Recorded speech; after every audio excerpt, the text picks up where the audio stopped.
Vale. Creo que estamos retransmitiendo por Instagram también, ¿no? Sí. Vale.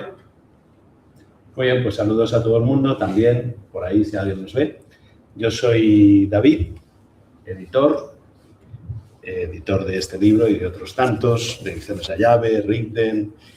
Y nada, estamos aquí con Joan Garriga y con Sergio Forgas. Bienvenidos. Gracias. ¿Mejor el micro? Sí, Vale. Bueno, ¿cuál es el sentido de este encuentro? Hay un libro muy bonito, se llama Una vida con sentido, el arte de escuchar a tu psique, de James Hollis. Es un libro precioso que hemos publicado pues justo en paralelo con un libro de Sergio que se llama La verdad interior. Curiosamente también hay otro libro de Joan en proceso que saldrá pronto, que es un libro sobre la transformación espiritual también, sobre las etapas del camino de la vida. Entonces, qué menos que reunirlos, esta vez con la excusa de este libro, también teniendo en cuenta los libros de Joan y de Sergio, y poder hablar de este tema, del sentido de la vida y sobre todo de una vida con sentido, un poco en el sentido en que lo dice el Dalai Lama cuando dice, no te preguntes por el sentido de la vida, constrúyete una vida con sentido. De alguna manera, James Hollis viene a decir algo parecido, ¿no? James Hollis, lo presento también brevemente, es un hombre de 86 años, es un maestro del psicoanálisis junguiano, es alguien vinculado al Instituto Jung de Zúrich, profesor de la Universidad de Saarbrück, tiene 19 libros publicados, en fin, es toda una eminencia, pero sobre todo es un hombre que se nota, yo creo que hemos compartido unos cuantos vídeos suyos en redes sociales en los últimos tiempos, se nota cuando alguien tiene sabor en esta vida, cuando alguien ha recorrido un camino. Y entonces, de alguna manera, su manera de hablar, de dirigirse a la gente, de tratar de todos estos temas, evidencia de alguna manera que es alguien que está avanzado en el camino del autoconocimiento, del crecimiento de la conciencia, del encuentro con la psique o con el alma, como él dice. Y este libro pues va de todas esas cosas. Hay una pregunta de fondo de este libro que es ¿qué te pide tu alma? ¿Qué te pide tu psique? Luego entraremos más en esto. Pero como pregunta para empezar no está nada mal, ¿no? Antes de nada quiero decir que Sergio Forgas pues es autor, como he dicho, de La verdad interior, también de un manual de Gestalt, que también está en Rigden, y es filósofo y terapeuta, y es alguien pues muy querido por la comunidad de terapeutas y pacientes, y alguien con quien da gusto hablar, porque tiene una enorme cultura, una enorme profundidad terapéutica y psicoespiritual, y siempre es un gusto leerle, y más aún editarle. Y Joan Garriga, pues, ¿qué os voy a contar que no sepáis de Joan? Que es alguien, pues, también además célebre y popular y es, pues, un gran referente en las constelaciones familiares, en la Gestalt, en la psicoterapia humanista y además es un escritor muy leído, muy celebrado y con títulos tan potentes como Vivir en el alma, El buen amor en la pareja, ¿Dónde están las monedas? Y unos cuantos más. Creo que tiene 7, ¿no? Y este que viene en camino 8. Bueno, decid algo porque yo ya he hablado mucho, ¿no? Así que, ¿cómo estáis? Primero de todo, ¿cómo estáis? Esto es una buena pregunta para empezar. Yo estoy bien, estoy bien. Ayer y antes de ayer estuve caminando con unos amigos en etapas del Camino de Santiago por Asturias y a ratos me pareció que tocaba una vida con sentido. Qué gusto me dará cuando me tenga que morir pensar que estuve 2 días caminando por Asturias. Así que nada, contento, tratando de hacer lo que me gusta y claro, la vida es un viaje. Creo que Hollis, este libro, si me permitís, lo recomiendo vivamente. Es un libro que nos invita a reflexionar sobre una vida bien vivida. Y menciona que Jung decía que la vida es un breve paréntesis entre dos misterios. También Nabokov empieza su biografía diciendo: la cuna se mece sobre el abismo. Es una metáfora muy fuerte sobre el viaje de la vida. La cuna es la criatura, la posibilidad, la potencialidad, y constantemente se está meciendo sobre el abismo, la adversidad, las cosas que pasan en la vida, y en el libro se mece con algo mucho más terrible, o depende de cómo se mire, que se podría nombrar como la autotraición, la traición a la propia verdad, la traición a la propia alma, a la voz interior, al yo más profundo. Así que lo único que me molesta de este libro es que, y no es broma lo que voy a decir, es que ahora voy a sacar un libro cuyo título será Cambia, todo cambia, sobre la transformación, pero tengo materiales con los que quería componer un libro y le quería llamar Una vida con sentido. Así que me han plagiado. Se han conectado con el futuro que tendría que ocurrir y me han plagiado. Bueno, una larga respuesta, como estoy, y contento de estar aquí, y me parece que la tarea, o que no sé si es una tarea, sino que la conexión del viaje de la vida es vivir una vida con significado. Luego supongo que hablaremos más, pero yo distingo entre una vida significativa y una vida con sentido, porque hace alusión a distintas cosas. Una respuesta muy larga. Luego nos lo cuentas, esta distinción que está interesante. Sergio, bueno, la primera pregunta es ¿cómo estás? Y luego, si te apetece, también podemos enlazar lo que decía Joan con tu libro, La verdad interior, porque tiene toda la relación. Okay. Bueno, gracias. A ver, estoy contento de estar aquí compartiendo con Joan, ¿no? Hace tantos años ya que compartimos vivencias y cosas, ¿no? Hace 30 años o más. Una cosa más, ¿no? De estar aquí, contento de estar con vosotros y poder compartir este espacio y tratar este tema, ¿no? Que es justamente, creo que es el tema, el gran tema de la vida, ¿no? El tema de qué significado, qué sentido, qué propósito tenemos en esta vida, ¿no? Poder vivir, claro, antes comentábamos con Joan, bueno, estamos en una edad que nos estamos acercando ya más o menos a la última etapa de la vida, y poder sentir, ¿no? Que cuando se acerca ese final de la vida, que ya espero que esté un poquito lejos, poder mirar hacia atrás y decir, bueno, pues esto que hemos vivido ha valido la pena, ese viaje ha valido la pena. Entonces creo que eso es lo que puede dar sentido a la existencia. A veces buscamos el sentido en cosas trascendentes, en cosas que están más allá, ¿no? Es una manera de buscar el sentido. Bueno, ¿qué sentido tiene todo esto? Lo que podríamos llamar el sentido metafísico, ¿no? ¿Tiene algún sentido todo esto que existe? La filosofía empieza, de alguna manera, con una pregunta, que es esa pregunta fundamental de decir, ¿por qué hay algo y no más bien nada?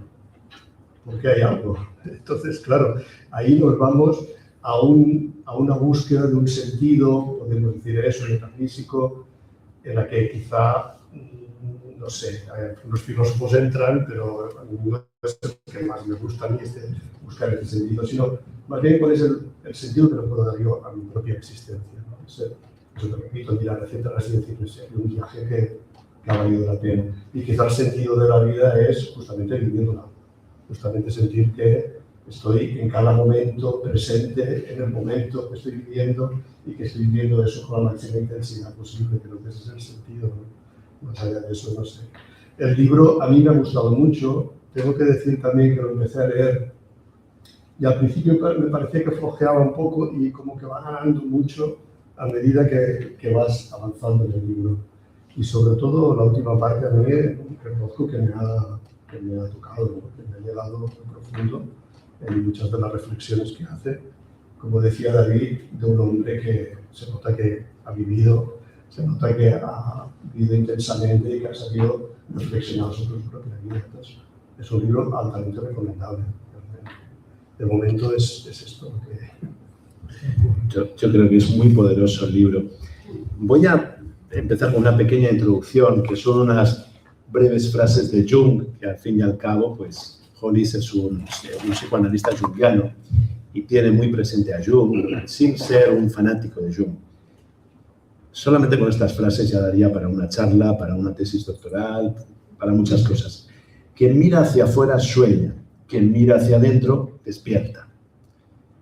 Hasta que lo inconsciente no se haga consciente, seguirá dirigiendo tu vida y tú lo llamarás destino. Son frases bastante conocidas. No hay toma de conciencia sin dolor. Esta es espectacular.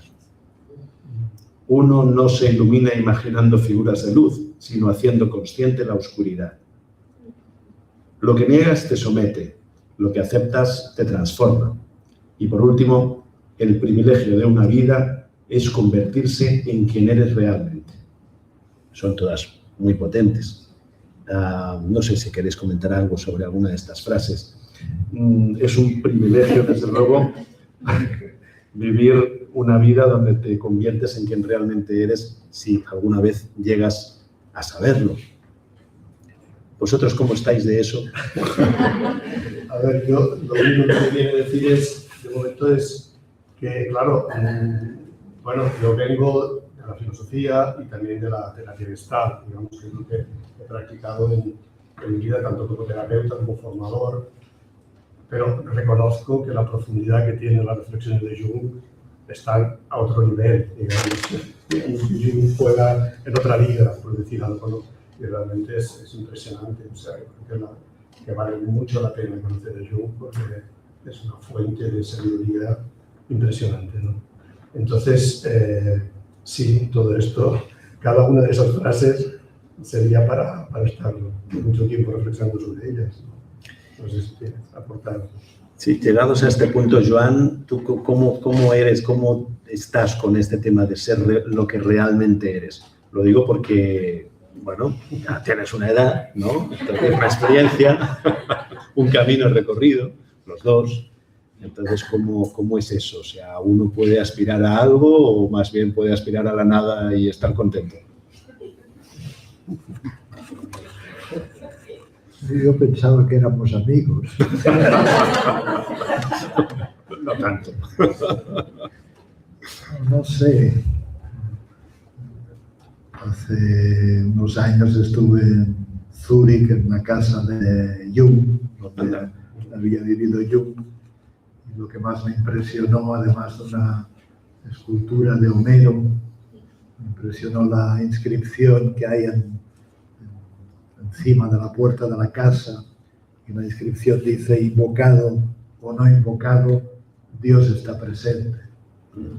Luego también es cierto que en el libro Hollis cuenta que el padre y 5 tíos de Jung eran clérigos, así que viene de una tradición religiosa, pero yo creo que Jung, más que religioso, se podría considerar místico, no sé cuál sería la palabra, un luminoso, que es una palabra que aquí se escucha mucho. Pero ¿qué quiero decir con esto?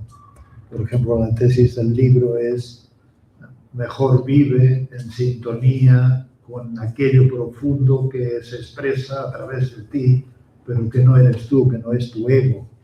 Y seguramente este profundo es el alma, es Dios, es algo misterioso que actúa a través nuestro. Y entonces, pues yo en mi vida pues he tenido reveses interesantes en los que parecía que el alma pues se organizaba para que tuviera que ir por un camino X y no por un camino Y.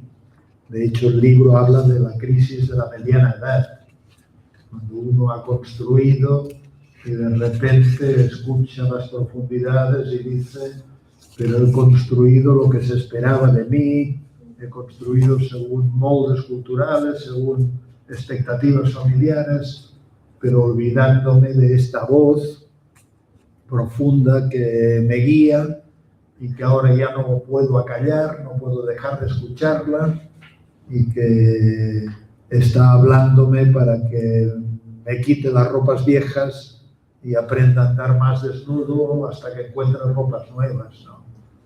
Y claro, yo no esperé a la mediana edad. Los golpes, porque he explicado muchas veces de que yo empecé a estudiar Derecho con 17 años, a trabajar en una institución bancaria y a los 19 años, que fue la primera crisis que yo reconozco como está pasando algo distinto de lo que yo quiero que pase. Yo quiero estudiar Derecho, pero me ocurrió que a partir de un momento concreto y específico no conseguía leer una palabra más de los apuntes y de los libros. Estaba bloqueado. Entonces, claro, esto es una crisis porque alguien a quien yo llamo yo quiere estudiar Derecho, pero debe haber alguien más ahí adentro que seguramente sabe más que uno, que se encarga de bloquearme. Así que estuve unos meses de angustia hasta que me di cuenta de que la idea de no ser abogado me relajaba. Luego también me di cuenta de que el trabajo en el banco no era mi camino. Así que ahí yo creo que, no sé si el alma, o vete a saber qué, pero es como si hay un principio guía. También decía Jung que él se sentía llevado. Pero esto es muy místico, muy espiritual. Es como cuando uno dice, ya no soy yo quien dirijo mi vida, sino que es él el que dirige mi vida. Muchos lo experimentan como estar en sintonía con algo más grande, o experimentar la presencia de Dios, así se le llama también. Pero bueno, Dios o el alma, es cierto que tiene la mala costumbre de hacerse presente dando tortazos, o redirigiendo los pasos, o diciéndote, mira, por ahí no es, o por ahí te estás equivocando. Y yo creo en esta idea de llegar a ser quien eres, porque de hecho es una de las ideas más importantes de la psicología humanista, y es el desarrollo del potencial humano. Es como si cada persona contuviera la semilla de aquello en lo que se ha de convertir y dar frutos, porque uno se ha de convertir en el árbol que la semilla promete, pero el árbol tiene que dar frutos. Entonces, claro, esto nos interpela en un lugar de cómo acompaño a esta semilla sin interferirla para que se convierta en la potencialidad que emana de esta semilla, que seguramente es un árbol. Para algunos es un limonero, para otros es un naranjo, para otros es un peral, para otros es un nogal. Pero claro, y ahí está la idea también en el libro de que seguramente una vida con sentido es una vida en la que plasmamos o expresamos aquello que el alma o algo más grande necesita expresar a través nuestro, pero sobre todo también es una vida en la que damos frutos. Y dar frutos significa ponerse al servicio, no solo de uno mismo, sino que ahí entran en juego los demás, el otro. Esto lo decía Sócrates, que uno que vive únicamente para sí, pues en realidad no vive. Así que seguramente el viaje y la vida con sentido también tiene que ver con transitar de este egoísmo, que es la soberanía del ego, podríamos decir, hacia una visión más real del otro como legítimo otro, y sobre todo una visión más real de uno mismo como alguien que está vivido por otra voluntad, podríamos decir. No sé si estoy hablando mucho, pero No, antes decía, distingo una vida con significado de una vida con sentido y una vida, ahora hablamos más, pero si queréis, pero una vida significativa es una vida en la que nos hemos ocupado bien de nuestras tareas. Nuestras tareas en la vida es ser hijos y gestionar el espacio de filiación y cómo esto es un molde que nos acompaña para la vida y cómo lo transformamos si es necesario, gestionar la sexualidad, los vínculos de pareja, el amor, los hijos, la salud, la enfermedad, el trabajo, la muerte, el misterio, el yo, y no sé si hay muchos más temas, pero una vida significativa, en mi opinión, es una vida que nos hemos ocupado de estos asuntos y que hemos hecho aquello que de alguna manera hemos venido a hacer.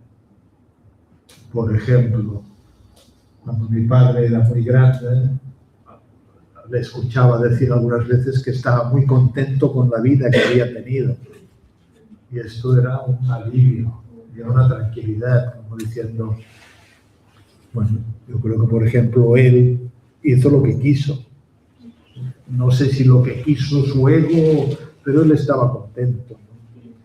Claro, una vida con sentido, o el sentido de la vida, es más una conexión espontánea con que sentimos el valor de la vida. No necesitamos pensarlo. Por eso que, claro, cuando nos preguntamos por el sentido de la vida, seguramente es porque no estamos viviendo. Porque si estamos realmente viviendo y late el fuego y la chispa de la vida, la conexión con el espíritu, con la conciencia, o como se llame, no nos preguntamos por el sentido de la vida, porque estamos conectados con la vida. Podemos preguntarnos sobre el significado, cómo me oriento, qué me corresponde, hacia dónde, qué necesito, cómo puedo dar frutos, qué espera la vida de mí. Son preguntas que tienen que ver con vivir una vida significativa. Pero el sentido es la conexión espontánea con la vida en sí misma, que es soberana tal como ha elegido ser. Bueno. Muy bien. Quería decir algo sobre esto también, porque de hecho Yalom, que es un autor que conoceréis seguramente, que es, somos de alguna manera fanáticos, somos fans de Yalom. De hecho, él desaconseja en la terapia plantearse el asunto del sentido de la vida. Es como decir, no es un asunto que hay que trabajar en terapia. Hay que trabajar otros muchos asuntos, pero no es el sentido. Cuando nos planteamos trabajar el sentido, en el fondo nos estamos perdiendo realmente la conexión con la existencia. Y luego hace una reflexión también interesante que tiene que ver con la culpa. La culpa es algo que, bueno, a todos nos preocupa, ¿no? Y hay sentimientos de culpa cuando hemos de alguna manera transgredido algún mandato, cuando hemos hecho algo que consideremos que puede dañar a otra persona. Y entonces ya uno dice, bueno, si esta es una culpa que puede ser neurótica, en el sentido de que trabajarla en terapia, puede ser una culpa real cuando hacemos daño, y desde ahí lo que hay es pues, una reparación de ese daño. Pero hay un tipo de culpa que llama la culpa existencial, que es justamente la culpa que aparece cuando nos damos cuenta de que nos hemos de alguna manera traicionado nosotros mismos. De alguna manera hemos vivido una vida que en el fondo no queríamos vivir, que esa esencia nuestra, o esa parte nuestra que decía Joan, ¿no? Hay algo que al final de la vida puede ser que nos ocurra, ¿no? Decir, ¿no? ¿Qué vida he llevado? ¿No? ¿Cómo no he sido capaz de darme cuenta que quería ir por otro camino? Entonces esa culpa existencial es una culpa útil, necesaria, darnos cuenta, ¿no? Que me diga estoy atendiéndome a mi propia esencia, por decirlo de alguna manera. Y claro, eso conecta, has citado antes a Sócrates. Claro, Sócrates ya nos hablaba, ¿no? de la existencia de lo que llamaba el daimon. El daimon se puede traducir como el espíritu, algo que está dentro de nosotros, una voz que nos habla y nos dice qué es por dónde tenemos que ir, ¿no? Pero no escuchamos muchas veces esa voz, la callamos. Y es una voz que, claro, el daimon se puede traducir por un demonio, es un demonio en realidad. Es una voz que a veces nos habla y nos habla y nos habla de manera desagradable para nosotros. James Hillman, que es un analista junguiano también muy interesante, habla de la importancia que tienen las pesadillas, por ejemplo. Claro, las pesadillas no nos gustan a nadie, realmente, no queremos tener pesadillas. Pero Hillman dice, claro, cuando uno tiene una pesadilla, es el dios Pan, es el dios que, ahí viene la palabra pánico, ¿no? El dios Pan que nos está diciendo, hey, date cuenta, ¿qué estás haciendo en tu vida, ¿no? Son llamadas de atención. Entonces, los sentimientos desagradables, las molestias, los malestares, las pesadillas, todo eso, en el caso que hace Jung y que hace también Hollis, son fuentes privilegiadas de orientación vital. No, a veces queremos no apartarlas de nosotros, pero es que ahí nos está diciendo algo. Pon atención a tu vida, ¿qué estás haciendo con esto? ¿No? Entonces, esta es la idea del daimon, la idea de Hillman le llama pues esto, el espíritu interior, y esta cosa de la semilla también que hay dentro de nosotros. Hillman dice, todos tenemos una semilla, y nuestra misión en la vida es desarrollar esa semilla, llevarla a término, hacer algo con eso, dejar algo, ¿no?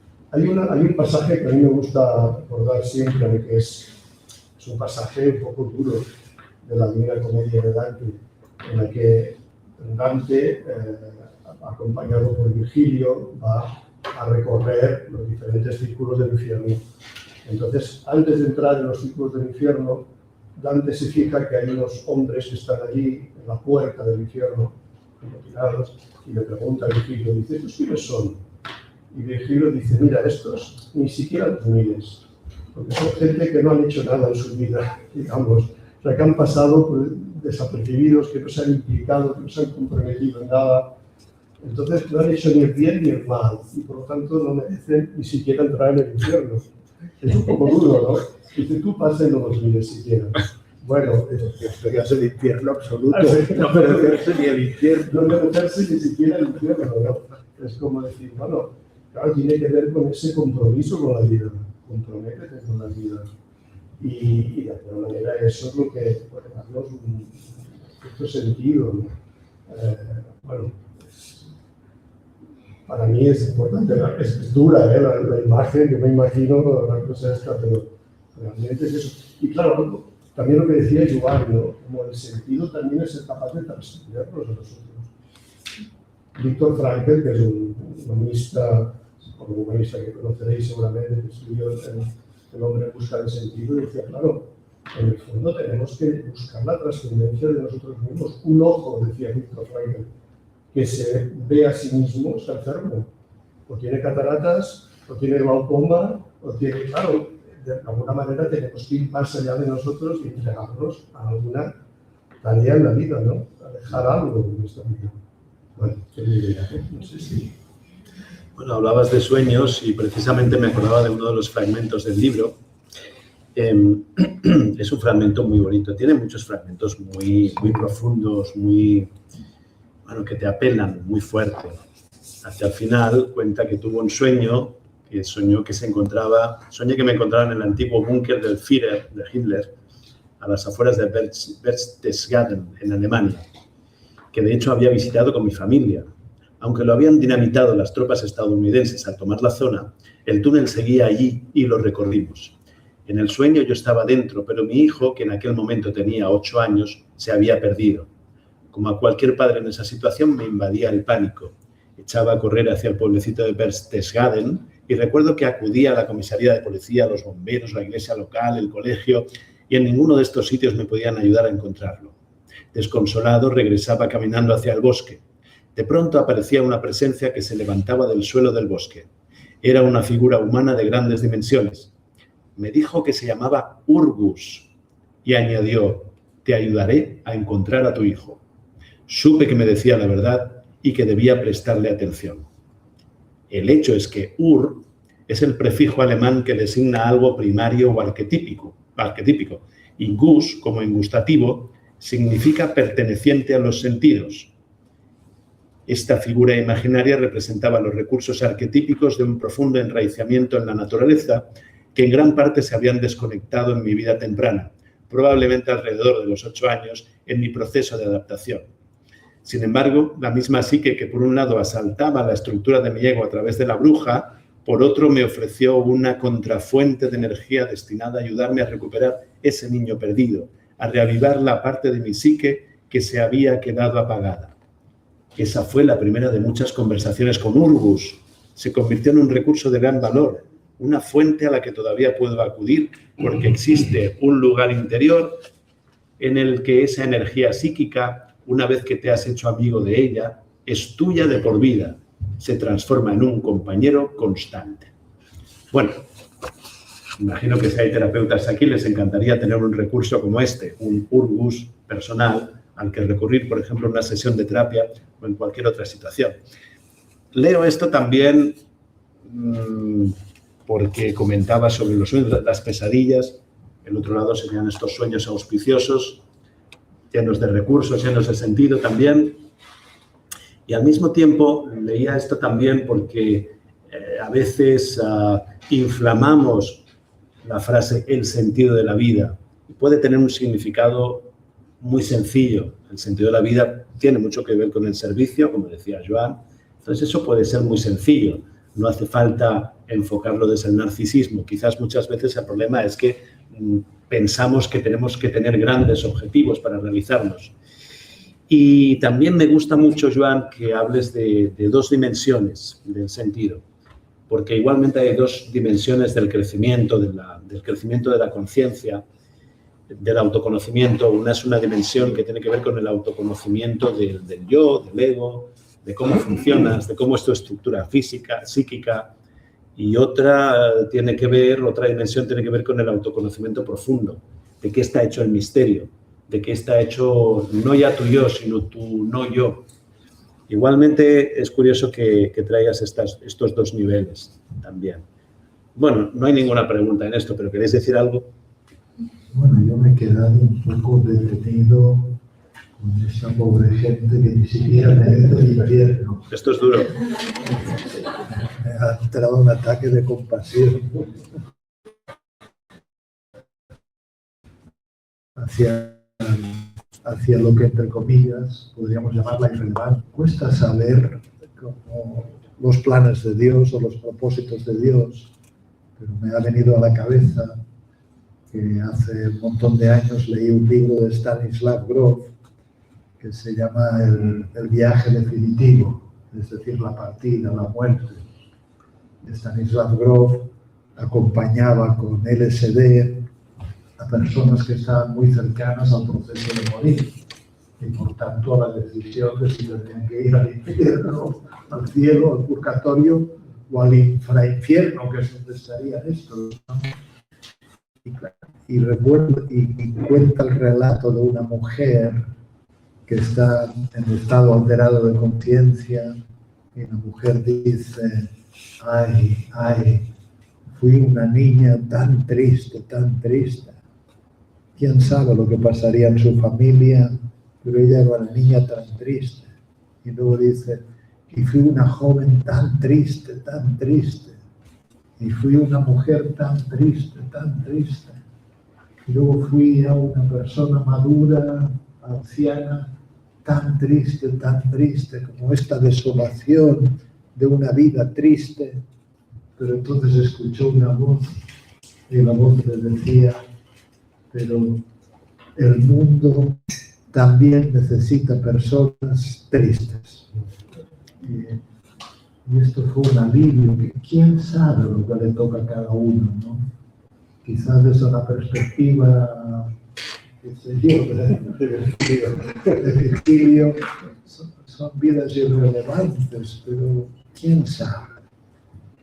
Yo, por ejemplo, Hellinger decía que no hay una vida mejor que otra y que no hay una muerte mejor que otra y que todos morimos en el momento justo. Pero es cierto que todos viajamos con suerte comprometidos con la pregunta de qué camino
en este momento, pero la tarea también de decir, ay, y si hubiera abierto otra puerta distinta, si hubiera tomado otro camino,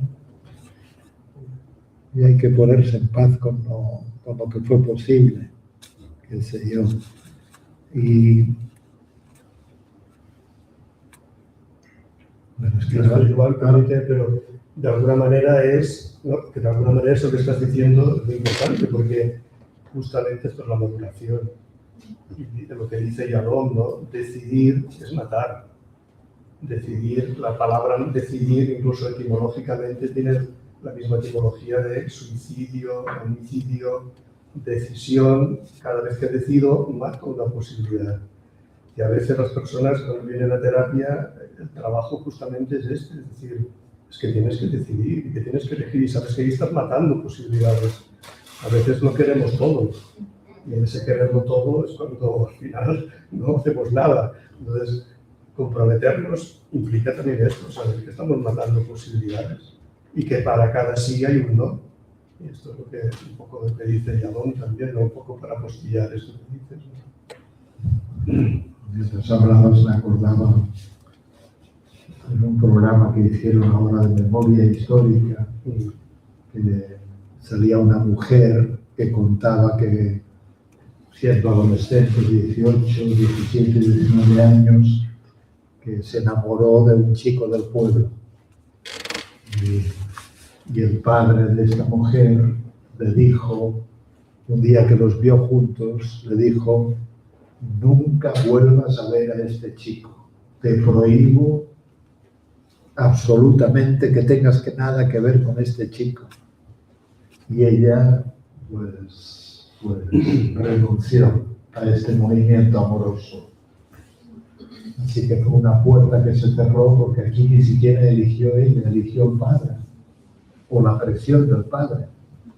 Pero luego pasaron 30 años o 40 años, y cuando la mujer ya tenía 50, 60, se acordaba de aquel sentimiento amoroso y se conectó con este hombre.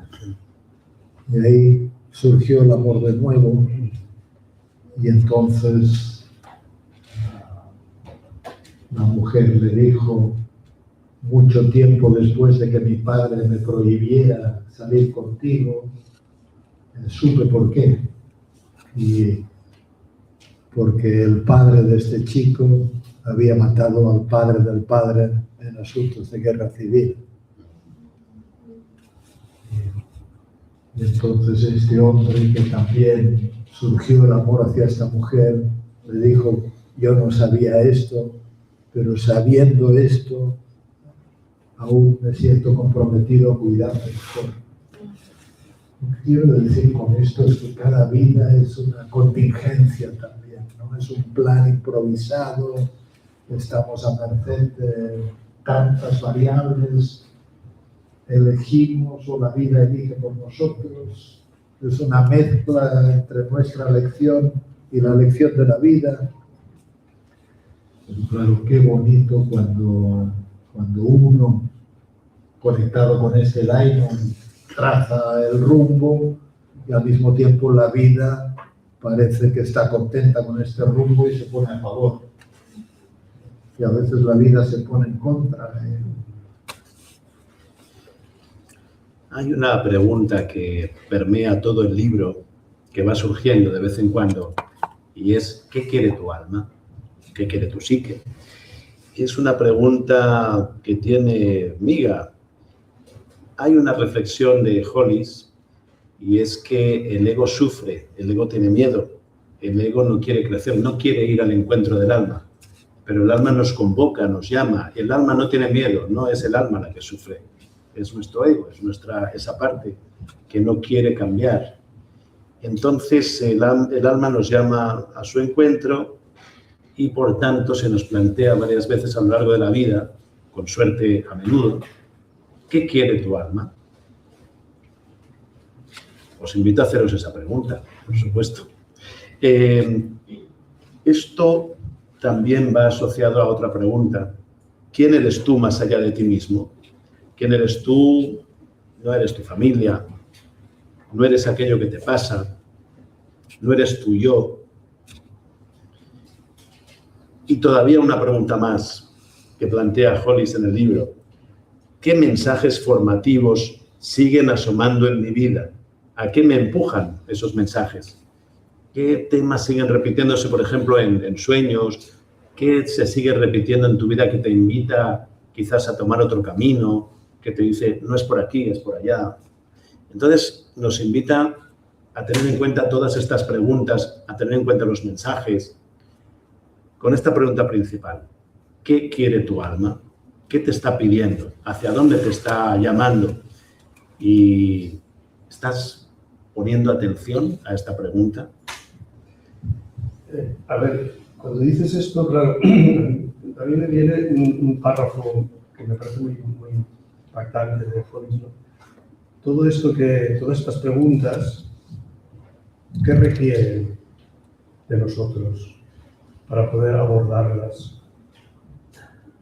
¿Qué necesitamos? Porque hay un pasaje que dice, lo voy a leer literalmente, dice Hollis, cada mañana hay 2 gremlins sonrientes a los pies de nuestra cama. Da igual lo que hagamos el día anterior, están ahí. Y ahí estarán mañana. Uno se llama miedo y el otro letargo. Aquí con letargo podríamos traducirlo quizá por pereza también, ¿no? Miedo y pereza. 2 gremlins, me parece una imagen preciosa, ¿no? Te levantas por la mañana y están ahí sonriendo los dos, ¿no? Dice, el miedo dice, la vida es demasiado, es muy grande, no puedes encargarte de ella, no te da, escóndete, pasa el rato, es mejor así. El letargo o la pereza, en cambio, afirma, relájate, descansa, tómate un caramelo, enciende la televisión, mañana será otro día. Y yo siento esto, o sea, muchas veces me ocurre por la mañana, me despierto y pienso, están ahí, ¿no? Realmente, como que la vida es demasiado. Hay ganas como, si me quedo en la cama, no hago nada, ¿no? Claro, dice Hollis, los dos son enemigos de la vida. Y lo único que tenemos para combatirlos es nuestra conciencia, nuestra valentía y nuestra coherencia. Y aquí creo que hay ese elemento que yo creo que en el libro resalta mucho, que es la necesidad del coraje, la necesidad de alguna manera conectar con esta parte nuestra que va más allá de esas inercias, de esa pereza, de ese miedo, que están ahí, que forman parte de nosotros, ¿no? Pero es necesario ese coraje. Y claro, yo a veces me choca a veces un poco con cierta manera de entender la psicoterapia, a veces, ¿no? Cuando la persona va a terapia pensando que le den soluciones, que le den fórmulas, que no sé, que me digan, no, es que hay una parte que tienes que conectar con tu propio coraje para darte cuenta de que es un trabajo que tienes que hacer tú con tu vida, ¿no? Y entonces, pues, no sé, he venido a esta reflexión a partir de tu pregunta, ¿no? Ahora también que dices esto, me acuerdo del lema, del eslogan de James Hollis, cállate, prepárate, preséntate, que me gustaría que comentáramos en algún momento también, ¿no? Cállate, es decir, muchísima gente en el mundo sufre más que tú. De hecho, la mayoría de la gente en el mundo posiblemente haya sufrido o vaya a sufrir más que tú. Prepárate es, venga, ¿qué tienes que hacer para salir al mundo? Levántate de la cama, vístete. De hecho, creo que a veces se traduce por cállate, vístete, preséntate.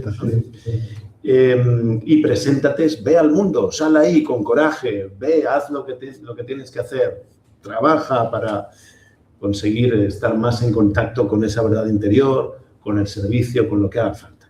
Es bonito como eslogan. Sí, sí. Yo quiero retomar una idea brevemente de Sergi sobre la psicoterapia. Claro, yo creo que hay psicoterapia que es un poco paliativa, ¿no? Es decir, vamos a adormecerte mejor, vamos a darte la medicación que te calme, no digo que a veces no sea necesario, vamos a mantenerte en el statu quo que tenías. ¿Cuánta gente habremos escuchado en terapia? Quiero que las cosas sean como eran hace 3 años o hace 5 años.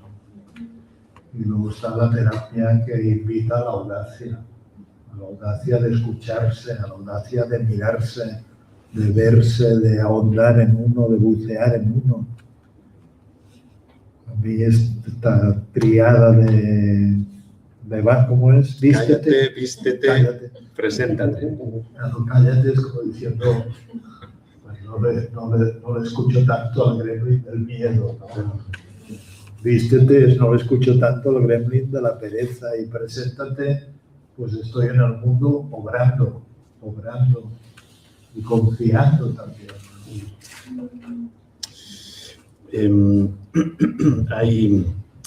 Hay algo más. Dice Hollis en un momento del libro: la mayoría de personas que admiramos no tuvieron vidas fáciles, pero tuvieron verdadera libertad. Tuvieron la libertad para hacer lo que tenían que hacer, no esa libertad entendida como ahora, según quien entiende la libertad, que es hacer lo que me da la gana para mi propio regocijo y para mi propio ego, sino la libertad en su esencia más pura, que es la libertad para hacer lo que tengo que hacer. Lo que tengo que hacer para escuchar al alma, para conectar con mi verdad interior, para realizar mi servicio en el mundo. Esta frase me gusta mucho también. La mayoría de referentes que tenemos no tuvieron vidas fáciles. Pensemos en Lincoln, pensemos en, qué sé yo, en Gandhi, pensemos en Mandela. ¿Quién más? Freud mismo. En Freud mismo. Freud tuvo una vida difícil. ¿Quién más? ¿Qué referentes tenéis? Casi todos los genios, digamos, han tenido vidas difíciles en el fondo. Claro. A ver, que aquí puede haber un problema porque a Joan le gusta mucho el fútbol, puede que uno de sus referentes sea Messi. Ahí entonces la cosa ya cambia. Pero aparte de Messi, ¿quién más podría ser un referente? Por ejemplo, referentes terapéuticos muy bonitos. Estamos preparando un libro, que es un libro póstumo de Claudio Naranjo, El Enneagrama de la Transformación, y uno de los referentes, Seres Realizados. Es un libro sobre seres realizados a partir de unos simposios que se hicieron en el año 2018, y uno de las psicobiografías que aparecen en el libro, pues una de ellas es Margaret Mead, y otra es Karen Horney, y otra es Andrea Salomé, y que no son gente tan conocida. ¿Será porque son mujeres? Posiblemente, ya sabemos cómo son las cosas en este mundo. Pero qué bonito que las traiga a colación, que las ponga en primera línea. Y son vidas muy interesantes, extremadamente interesantes, donde hay gente que despierta cosas muy profundas. Andrea Salomé, por ejemplo, cuando encuentra a Freud, se da cuenta de que lo que quiere no es ser una conservación para que maneje enneagrama, que está con el tema de la seducción y buscando papá y qué sé yo, sino que quiere servir profundamente y se convierte en una psicoanalista maravillosa, una de las mejores de la historia, una vocación de servicio impresionante hasta el último minuto de su vida, muere con las botas puestas. ¿Qué decir de Karen Horney? ¿Qué decir de Margaret Mead? Carl Rogers también es otro de los personajes del libro. Perdona un momento, es que me viene mucho Simone Weil. También. Una vida de servicio, una vida intensa, corta, intensa y profunda, y nada fácil, desde todo. Epicuro, que además se muere con terribles retortijones y con una piedra en el riñón que se le enquista y con mucho dolor, y le escribe una carta a su amigo Metrodoro o Idomeneo y le dice: me muero de dolor, pero estoy feliz muriéndome porque me acuerdo de los buenos momentos vividos, de esta vida rica que hemos tenido llena de conversaciones filosóficas en el jardín. ¡Qué bonito! Pero yo creo que hay muchas vidas anónimas que llegaron muy lejos en el viaje de la sabiduría, de la comprensión, de hacerse libre. Yo creo que la libertad, sobre todo, es de ser libre de uno mismo. Tú decías antes la libertad, no sé quién dijo esta frase, que la libertad no consiste en hacer lo que quieres, sino lo que el espíritu quiere a través de ti. Lo digo porque a veces ensalzamos también y en el fondo tampoco sabemos tanto. Es decir, a veces desde afuera parece que, claro, que una vida tiene sentido con todo lo que hizo Gandhi o Mandela o otras personas, pero a veces no sabemos tampoco los intrínculos atolladeros que tuvieron que pasar las personas, como si su obra viene de un lugar de servicio o viene de un lugar de narcisista también. Que una vez, no me acuerdo qué escritor era, creo que el que escribió 1900, Orwell, decía que escribía por 3 razones: por el placer de escribir, para ser famoso y tener reconocimiento, y porque tal vez lo que escribía también ayudaba a las personas. Sí, quién sabe. Yo creo que es muy importante lo que dices, tener en cuenta que no se necesita grandeza. Karen Horney, por ejemplo, pues no tuvo tanta. Es una persona muy referencial en el psicoanálisis, en la psicoterapia, que aportó muchas cosas también a la Gestalt. También la Gestalt ha tomado mucho de ella. No fue alguien tan reconocida. Pero luego también está, pues, yo recuerdo que tú tienes una tía monja que además estaba muy implicada en el servicio social. Yo tengo un referente que es el señor que me daba trabajo cuando yo era adolescente montando muebles, porque tenía una tienda de muebles en el pueblo, y este señor era un filósofo zen que nos daba terapia a todo el pueblo, siempre al servicio de los demás. Tuvo que cerrar porque se arruinó, porque solamente escuchaba a la gente y la gente no le compraba muebles. Fue un gran hombre, todavía vive, por supuesto, es un hombre maravilloso. Sí, quisiera decir algo a propósito, porque vuelvo otra vez a Yalom, ¿no? Estoy un poco pesados con Yalom, pero es nuestro ídolo de alguna manera. Esa idea que expone Yalom en su libro Mirar al Sol, la idea de las ondas concéntricas, qué potente que es esa idea, ¿no? La idea de que en nuestra vida podemos dejar pequeños impactos, como cuando tiras una piedra en un estanque, ¿no? Que se va extendiendo esa onda, pequeños impactos en otras personas, que a la vez ese impacto en otra persona probablemente llegará a otra persona y esa a otra, y llegará a lo mejor tan lejos que ni siquiera sabremos ni podremos llegar a saber cuál ha sido la influencia. Entonces, sentir que en una vida has podido dejar algunos de estos impactos, yo creo que solo eso ya le da sentido, ¿no? Y que de alguna manera también había un momento que creo que era Sartre que decía, ¿no? Quizá, ¿qué podemos hacer en la vida? Pues quizá no construir un mundo mejor, que esto es demasiado grande, ¿no? Vamos a crear, cuando las utopías han querido hacer realidad se han convertido en infiernos también.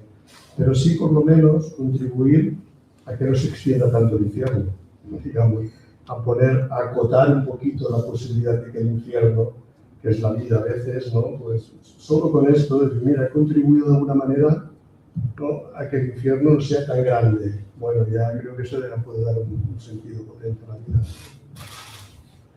No sé, siguiendo con esta línea, que no lo desarrolla Hollis, pero tal vez una vida significativa o con sentido sea una vida que ha cultivado la gratitud también. Nosotros generamos ondas concéntricas, pero muchas ondas concéntricas de otros se hacen presentes en nosotros. Es decir, que es un vivir agradecido también por todo lo que otros hicieron para que la vida sea mejor, o estemos aquí, o nos hayamos desarrollado más o menos bien. Es decir, como que en cierto modo, claro que la vida es personal, pero no sé si hay ningún logro que sea estrictamente personal, por ejemplo. O no sé si hay alguna desgracia que sea estrictamente personal también. No me refiero a desgracias accidentales, sino desgracias en el paisaje psicológico, ¿no? Malas decisiones, qué sé yo, malas relaciones, etcétera, etcétera. Que bueno, cuando meditamos y hacemos el gesto de agradecimiento al final, en realidad para el budismo es un gesto de entrega de los méritos de la meditación al mundo. Así que creo que esto tiene relación con lo que decías, ¿no? Ninguna desgracia es solo personal, ningún mérito es solo personal. En fin, creo que llegados a este punto, llevamos ya casi una hora. También os invitaría a que si alguien quiere hacer alguna pregunta o decir algo, pues es el momento. Así que si alguien tiene algo de importancia o no, o simplemente alguna curiosidad o alguna reflexión que le haya suscitado todo esto, pues os invito a... O tu alma te está hablando y te dice, pregunta esto ahora.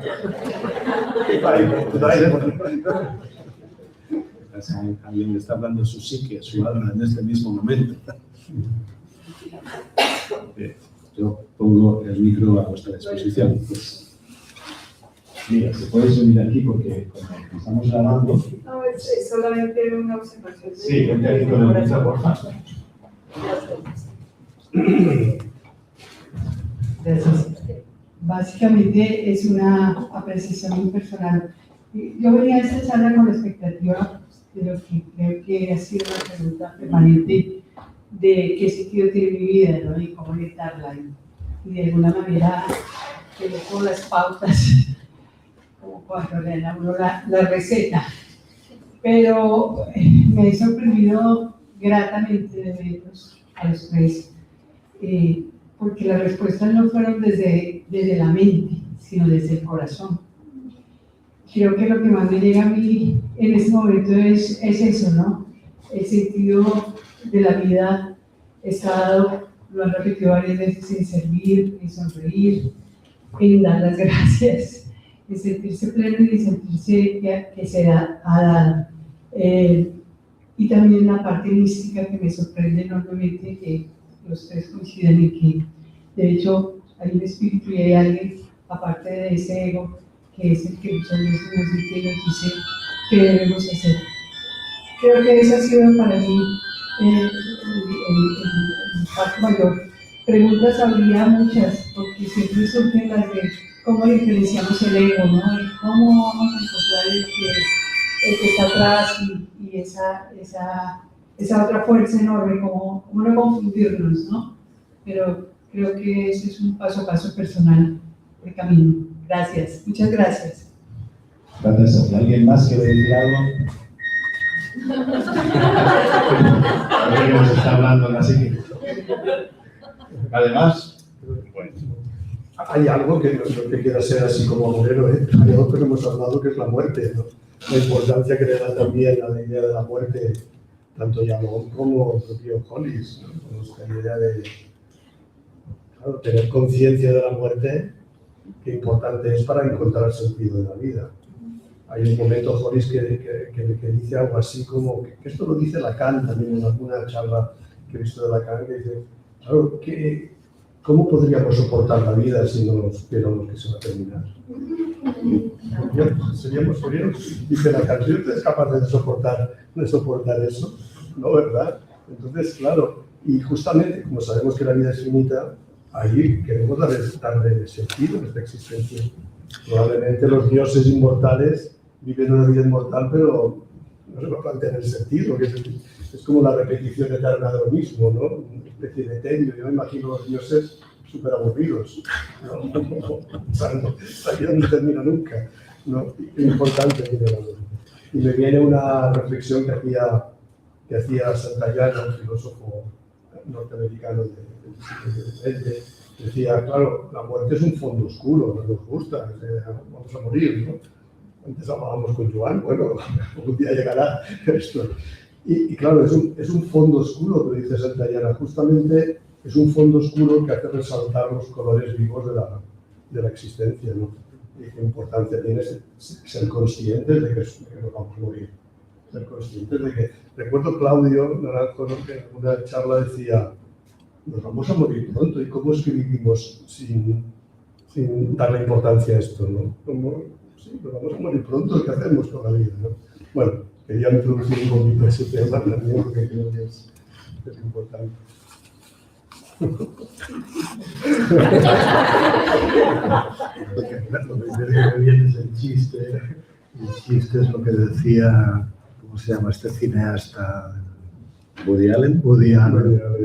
Decía, a mí no me importa morirme, solo que preferiría no estar ahí cuando esto sucedía. No, pero también Nietzsche, creo que era Nietzsche que decía que todos morimos en el momento justo. Y también de que la muerte en realidad es un problema para los vivos. Pero no es un problema para los muertos.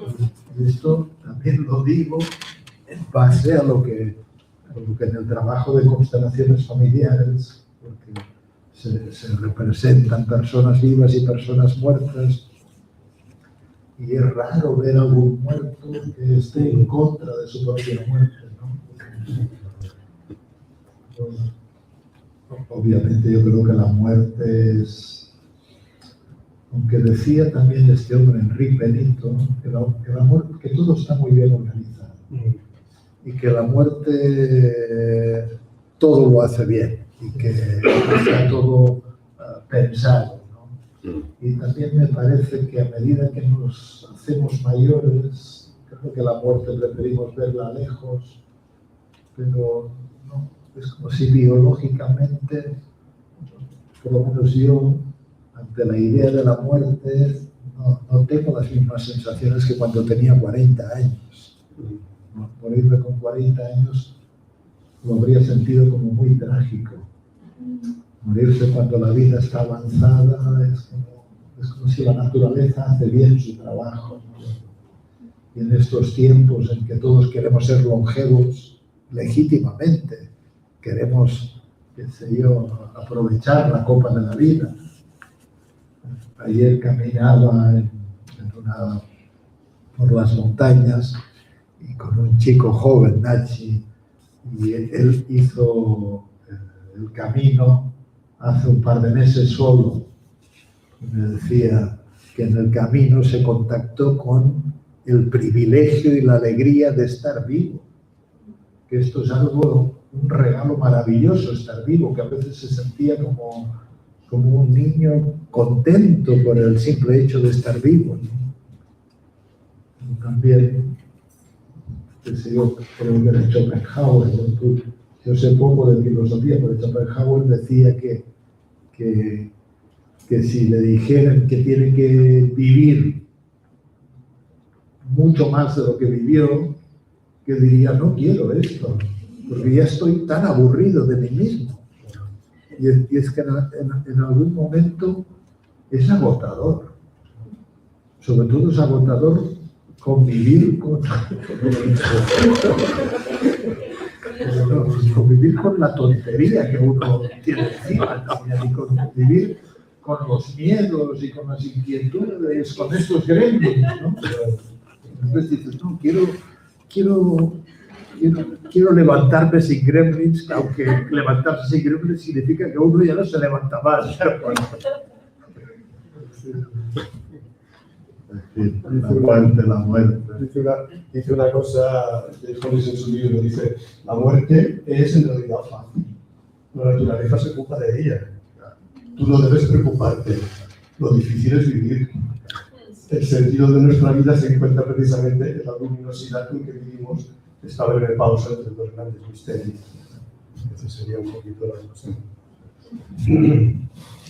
Qué curioso, esta mañana estaba aquí dando clase de Gestalt aquí al lado y hablábamos de la muerte y yo me acordaba de la muerte de mi madre. Mi madre fue una persona bastante compleja, todo apuntaba que tendría una muerte, pues yo que sé, un poco como la niña del exorcista y no, nos dio una gran sorpresa y una gran lección, un gran regalo a todos, los 5 hermanos, porque se murió con una tranquilidad, con una elegancia, con una serenidad impresionante.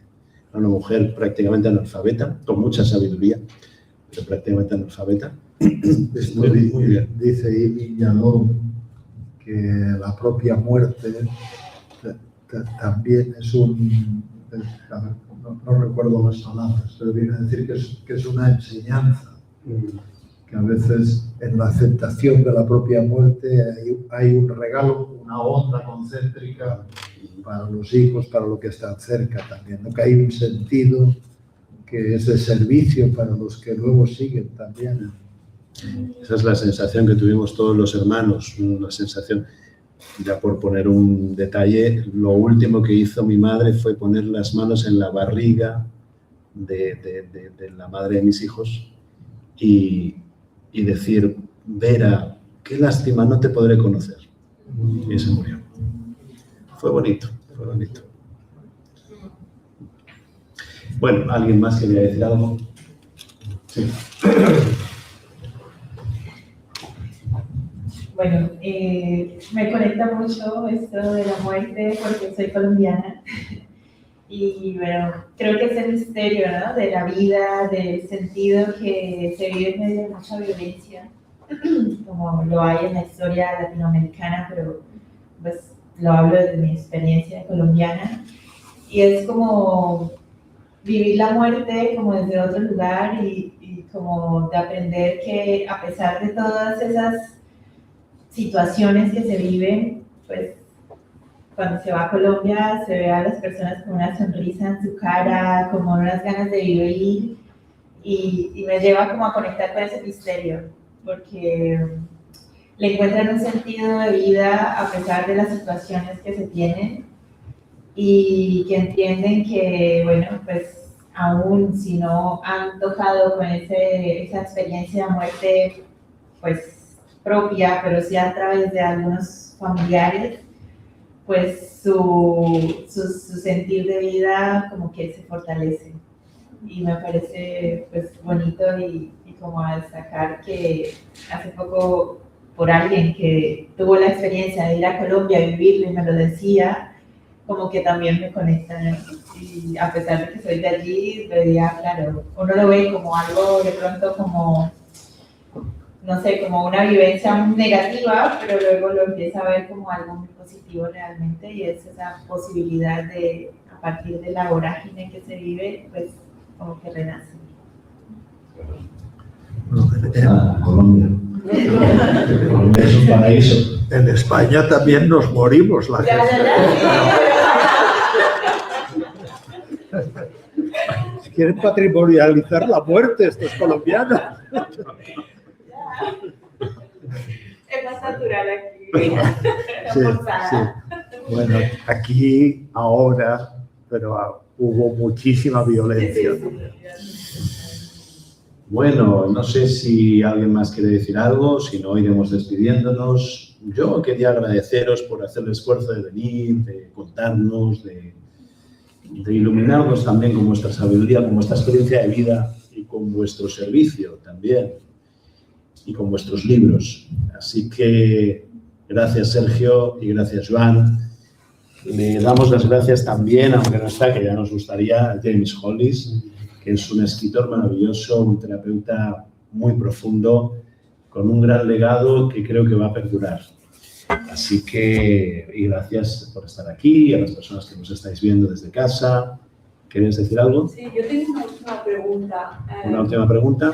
Sí, muchísimas gracias por la presentación, ha sido estupenda. Hay muchísima profundidad en todo. En todo momento recomendáis el libro. Y me gustaría preguntaros si realmente quizás no es un libro que se pueda leer en cualquier momento de la vida, si recomendáis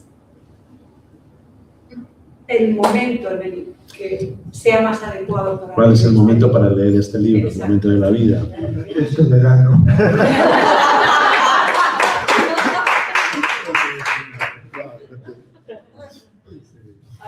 Bueno, el libro, a ver, es verdad que da mucha importancia, digamos, al tema de la segunda mitad de la vida, digamos. Y tiene otro libro, Hollis, que es La crisis de la mediana edad, en otra editorial, no recuerdo cuál es, que está más centrado en esto. Pero bueno, yo creo que en cualquier momento de la vida ese libro te va a dar claves. Sería en el momento en que sientes inquietud existencial de cualquier tipo. Un libro te dulcifica y te confronta. Y al mismo tiempo te hace pensar y te hace sentir dónde estoy, dónde voy, cómo es este momento en mi vida, qué sigue esperando la vida de mí, qué necesita expresarse a través de mí. Y son preguntas bellas, en definitiva. Gracias. Muy bien, pues con esto ahora sí terminamos. Muchas gracias también a Eva y gracias al Instituto Humanista que nos ha dejado este espacio tan bonito en Barcelona para poder hacer este acto. Gracias.